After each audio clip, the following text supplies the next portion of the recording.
Tere, mina olen Liisbet, olen Viljandi Jakobsoni kooli 8. klassi õpilane. Tere tulemast kooli meediaringi podcasti. Tänane külaline on hiina keele õpetaja, ettevõtja ja meie kooli geograafia asendusõpetaja Brita Liisei. Tervist! Sa oled meie koolis asendusõpetaja ja tulid meile appi lühikeseks ajaks. Tegelikkuses on asendamisaeg kujunenud päris pikaks. Kuidas sulle praeguseks meie koolis on meeldinud? Hästi meeldinud. Ja juba siin täna olla, et aitäh, et podcasti kutsusite. Ja üldse, et saab õpilastega suhelda, rääkida, jagada lugusid geograafiast, mis on nagu minu lemmik, selliseid lugusid üle laia maailma, mis ta kõike on teada, aga siis, kui kellegi käest kuuleb. Ja mulle koolis hästi meeldibki just õpilaste osa. See, et tunnis näed, räägid kellelegi lugusid ja neil tuleb mingi sära, selline särts, nagu entusiasm esile. Ja väga meeldib ka mõnedes tundides saame õpilastega nalja teha, lugusid rääkida, anekdoote isegi natukene, siis jagada uusi teadmisi, sellist infot põnevat, mis näed, et inimestel läheb korda ja innustada niimoodi päeva haaval. See osa mulle hästi meeldib. Kas sooviksid ka tulevikus, kui asendamisaeg lõpeb, jätkata põhikooli õpetajaametis või tahaksid midagi muud teha? Mulle õpetada tohutult meeldib. See, et saab jagada, tulla kokku, rääkida ja koos õppida, järjest paremaks saada. Väga meeldib, et sellega ma kohe kindlasti jätan. Ma ka ise ettevõtjana olen teinud küll mastermind'e, küll õpikodasid, küll selliseid koolitusi, kursuseid. Sellega kohe kindlasti jätkan.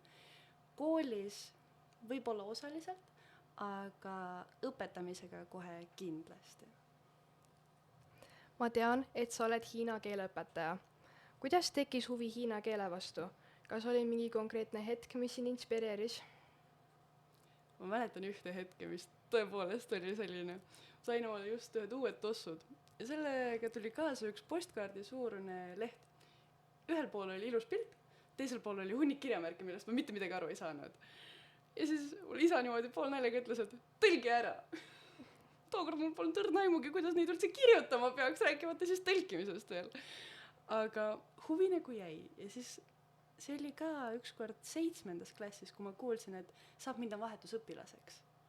Ja miks mulle meeldibki praegu just, kui geograafia tundides mul on 7. kuni 9. klassi õpilased, ongi see iga, kus ma näen, et minul tuli hästi suur huvi esiteks rahvusvaheliste asjade vastu, et saab minna vahetusõpilaseks. Ja nii palju avastamist, selline ettevõtlikkus, olümpiaadel käimine, see kõik andis seda juurde. Ja selle hiina keelega oligi esimene see postkaart ja siis teine see teadmine, et saab minna vahetusõpilaseks. Ja siis mäletan, ma vaatasin neid riike maailmakaardil ning hiina keele puhul mulle tohutult meeldib see nii keel kui ka kultuur ise. Et keel selline laulev, meloodiline, nagu meloodia viis mulle endale meeldib klaverit mängida tohutult. Ja kirjamärgid just kui nagu joonistused, nagu sa ka ütlesid, et sa maalisid oma loovtöös tegid.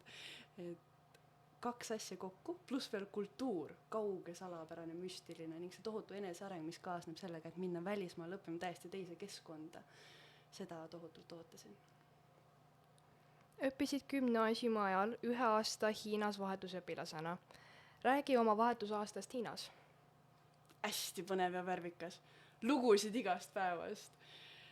Mida aeg edasi, seda rohkem tuleb selliseid detaile meelde. Ja vahetusaasta Hiinas andis mulle ka veel 2 asja. 1, esiteks juba sinna saamine. Enne mul ei olnud päris kõiki neid võimalusi veel käes, ma nüüd kohe saan minna. Aga sellest, et ma läksin lõpuks vahetusõpilaseks, esiteks ma sain sinna ja ka koha peal kogu see aasta õppida keel selgeks aastaga, siis on tulnud see veendumus, et kui ma midagi väga soovin ja ka õpilased teile, et kes kuulavad ja teised, et kui midagi väga soovida, siis me saame hakkama.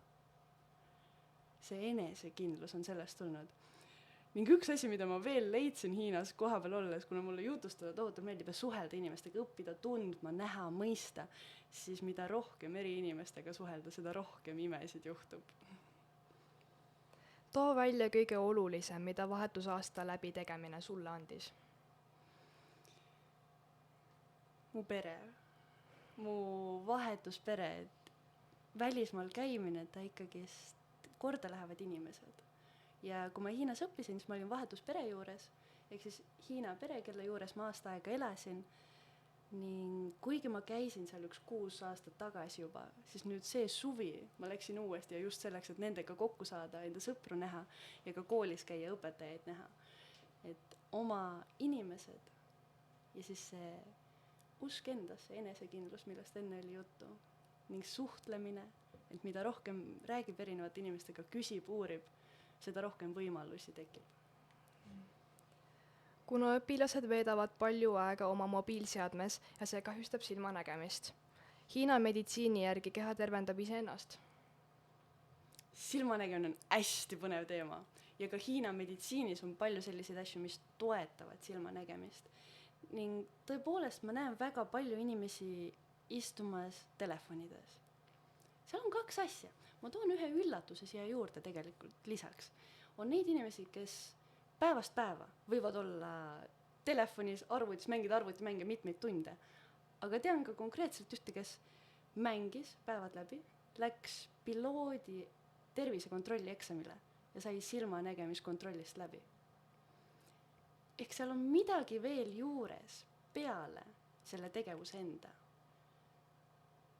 Seal on üks nüanss, on meie enestunne, kuidas me ennast tunneme. Et kui me õpime meeletult palju, siis kas see on tohutult põnev ja see on hästi äge või siis me sunnime ennast ning selle sundimisega me kahjustame ka enda silmanägemist. Kui me tunneme, et tahaks puhata korraks, vaadata kas või õue või mõnele heale sõbrale silma, siis kas me ignoreerime ennast või me võtame ennast kuulda. Kui me ennast kuulda võtame, siis meie silmanägemine püsib kaua. Kui me ignoreerime, siis järjest kehvemaks läheb. Millest peaks hoiduma, et nägemine võimalikult kaua hea püsiks?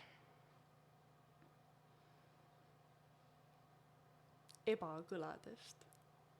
Nii tegudes, mõttes, hinges, meeltes ja laskme silmadel liikuda, nii nagu vanasti, kui sai mänguplatsil ringi joosta või siis mängida sõpradega kulli või palli.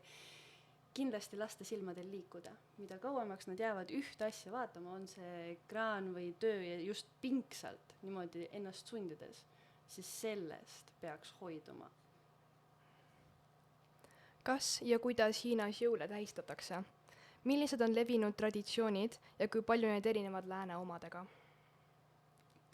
Hiinas jõule me tähistasime enda huviringi grupiga näiteks niimoodi, et saime koolis kõik kokku ja tellisime endale KFC-st lääne toitu. Sest et jõulud on lääne püha ja siis sõime lääne toitu ja lääne toit esimene asi, mis seostub, on kas kiirtoidurestoranid või siis ka pitsa. Me käisime näiteks ka koos pitsat söömas jõulude aeg sõpradega. Hiina uus aasta on üks tähtsamaid pühasid sealmail. Millised traditsioonid ja sümbolid sellega kaasnevad ning kuidas valmistutakse selleks suureks sündmuseks? Hiina uus aasta on üks ägedamaid asju. See on just see, kus tullakse perega kokku. Kõik see suur suguvõsa tulevad kokku. Meil Eestis on osades kohtades nagu isegi kummaliselt vähe seda läbikäimist, aga seal on näha, et küll on ema poolt suur suguvõsa, isa poolt suur suguvõsa ja tullakse kokku. Ning uus aastal tehakse alati pelmeene. Kui on Hiinas festival või püha, siis sellega kaasneb üks konkreetne toit. Uus aastal on selleks pelmeenid. Ja pelmeene tehakse ise, et pakitakse seda õnne pelmeenidesse ja siis pakutakse kõigile. See on ka selline tähenduslik mõte seal juures. Täname teid täna saatesse tulemast. Ja aitäh vaatajatele. Loodan, et saite inspiratsiooni ja innust oma unistuste elluviimiseks. Järgmise korrani.